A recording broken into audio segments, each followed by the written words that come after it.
Welcome to Self-Made Wealth Fast Start number 4. This is the wish list exercise. What you're going to do is take out a blank piece of paper, turn to a page in your journal, if you got your journal handy, and you're going to make a list of everything that you would do or buy if you had $1 million in cash sitting in front of you right now, and it was all yours and you could do anything you want with it. Okay, this is the wish list, so have a lot of fun with this. Write for 10 or 15 minutes if you can. Ideally, you want to fill up a couple of pages. Again, no more than 5 or 10 words. You'll know what they mean.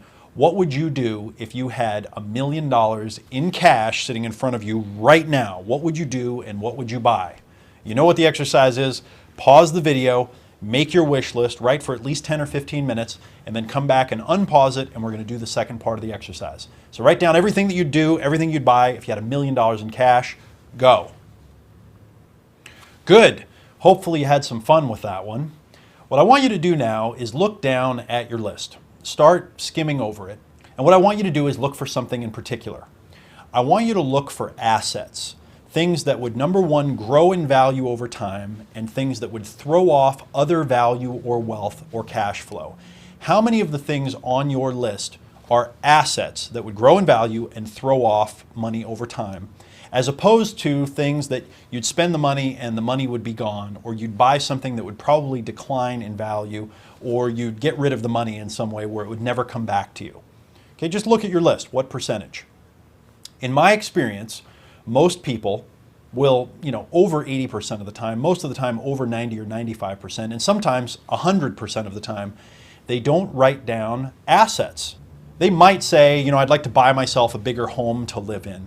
But they think of it in the selfish sense because they want the home to live in. They don't say, I would go buy a home that was the best possible investment that would grow in value over time in the long term. And then I'd take this much money and I'd put it in mutual funds because I'd need that money to pay the property taxes and the other fees on the home every year. Okay, that's not the way they're thinking about it. They think I just want to get something. So be honest, go put a star next to all the things that you wrote down that would be assets, things that would grow in value and throw off cash over time.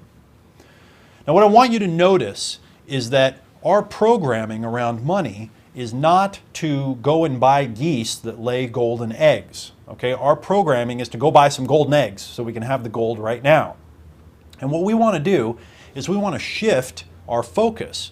We want to rethink this whole way of experiencing the world, that when we come into a little bit of money, or we come into an asset, or we create some value in the world, however it happens to us, that the first thing that we think of is not how do we get rid of that and get something that's, an experience or declining in value that's never going to come back, but how do we take that resource and how do we create an asset? In other words, how do we get a goose that's going to lay golden eggs over and over and over? This is a higher order or a second order of thinking that we have to overlay in our minds. It's something that we have to learn the habit of doing, and we have to practice doing. We actually have to do it in the real world to see how it works in order to make it happen. So for the second part of this exercise, we're going to do what we just did, which is look down. Notice how many assets versus how many liabilities did we think we were going to buy. And number two, what I'd like to do is make another list. So now we're going to ask ourselves the question, if we had $1 million in cash, how could we use it to buy golden geese? What could we buy that would be assets that would grow in value and throw off other value and cash flow over time so that we could have that cash flow and that value for life? So now what I want you to do is make a list of 3 or 5 items, 3 or 5 assets that you'd buy if you had $1 million in cash, and really think through what those would be. Okay, you're just making a first cut at this. We don't need to do a lot of research. We're just practicing the thinking, and we're going to delve deeper into this later in the program. But what are the assets that you'd buy?